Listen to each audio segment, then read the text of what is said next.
அனைவருக்கும் வணக்கம் மாணவர்களே.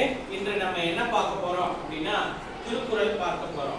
அதாவது திருக்குறளை பற்றியும் திருவள்ளுவரை பற்றியும் உங்களுக்கு சொல்ல வேண்டிய அவசியம் இல்லை, உங்களுக்கு நல்லாவே தெரிஞ்சிருக்கு. இப்ப நம்ம நேரடியாக குறளுக்குள்ள போலாம். அரண் வலியுறுத்தல் அப்படிங்கிற அதிகாரத்திலிருந்து நம்ம பார்க்க போறோம். அரண், அறம் இது போன்றவை அனைத்துமே நம்ம வாழ்க்கையில செய்யக்கூடிய நல்லது இது போன்ற விஷயங்களை தான், அதாவது நல்ல விஷயங்களை தான் நம்ம அறம் என்று சொல்லுகிறோம். அந்த அதிகாரத்துக்கு கீழே வள்ளுவர் எப்படிப்பட்ட குறள்களை சொல்லி இருக்கிறாரு அப்படிங்கிறத நம்ம பார்க்க போறோம்.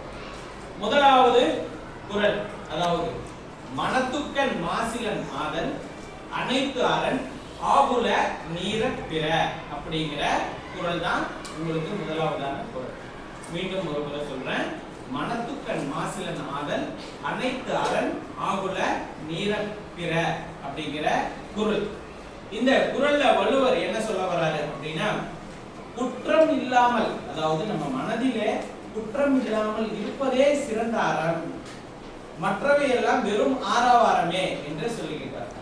அதாவது நம்ம மனதிலே, அதாவது குற்றம், அதாவது ஒரு கெட்ட விஷயம் நினைக்காம இருக்கிறதே மிகச்சிறந்த அறம் என்று வள்ளுவர் சொல்லுகிறார். மாணவர்களே, நன்றாக சிந்தித்து பாருங்கள். அதாவது உங்களுக்குள்ள ஒரு பொறாமை எண்ணமோ வஞ்சக எண்ணமோ ஒரு கெடுதலான ஒரு எண்ணமே கிடையாது அப்படின்னு உங்களால உறுதியா சொல்ல முடியுமா? சார், இது வரைக்கும் நான் யார வேணா, அதாவது ஒருத்தர் கூட நான் இது வரைக்கும் என்னுடைய மனதார நான் தீங்கு நினைச்சதே கிடையாது சார். ஒருத்தர் என்னுடைய எதிரி கூட ஒரு போட்டியில முன்னாடி வந்தப்ப கூட நான் பொறாமப்பட்டதே கிடையாது சார் அப்படின்னு நீங்க சொல்ல முடியுமா? யாராவது இருக்கிறீங்களா? யாராலையுமே சொல்ல முடியாது. ஆக நீங்களே ஒத்துக்கொள்கிறீர்கள் என்ன, உங்களை மனதிலே ஒரு தீய எண்ணம் என்பது ஒரு ஓரமா தூங்கிக்கிட்டு இருக்கு அப்படின்னு. சரியா? ஆகவே வள்ளுவர் என்ன சொல்றாரு, அறம் அப்படிங்கிறது வந்து நம்ம மனதிலே தீங்கு இல்லாமல் இருப்பது, அதுதான் சிறந்த அறம். மற்றது அனைத்தும் ஆரவாரம்.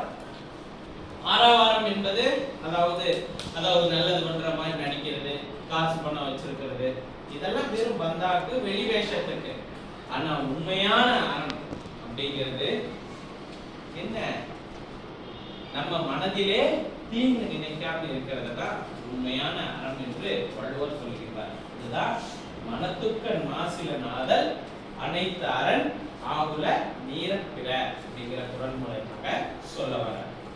இரண்டாவது குறள், அழுக்காறு அவாவை ஒளி இன்னாச்சொல் நான்கும் இழுக்கா இயன்றது அறம்.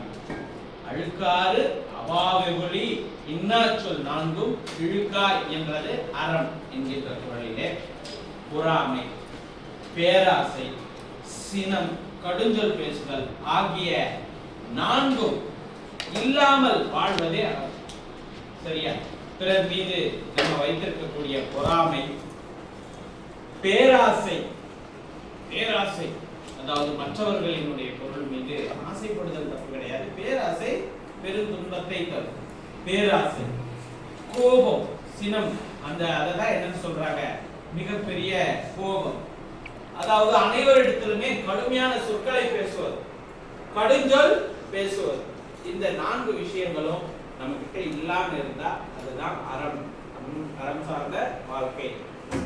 இந்த நாலு விஷயங்களையும் உங்ககிட்ட இருக்கா பாத்துக்கங்க. அப்பதான் நீங்க அறம் சார்ந்த வாழ்க்கைய வாழ்றீங்க அப்படிங்கிறத. என்னென்ன நான் சொல்றதை மீண்டும் ரிப்பீட் பண்ணுங்க. அழுக்காறு அப்படின்னா என்ன? பொறாமை. என்னது?